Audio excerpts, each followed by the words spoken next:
Қазақ халқының ежелден келе жатқан мейрамы Наурыз, көктем мезгілінің жетіп, күн мен түннің теңеліп, табиғат ананың оянатын уақытымен тұспа-тұс келеді.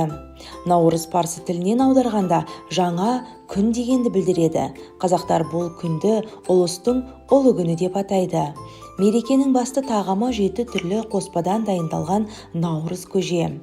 Наурыз мерекесіне ерекше әрі алдын ала дайындалатын болған, себебі ол тазалық пен жаңарудың мерекесі ретінде атап өтіледі.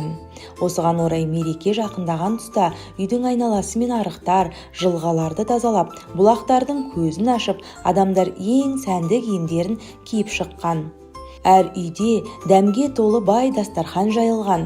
Мереке кезінде қалың көпшілік бір-бірімен көрісіп, ыстық ықыластарын білдіріп, бір-біріне жаңа табыстар, жақсылықтар тілеген, ал ақсақалдар баталарын берген.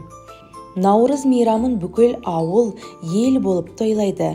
Дәстүрлі ұлттық ойындар, көкпар, аударыспақ, күрес, қыз қуу сияқты ойындар ұйымдастырылады.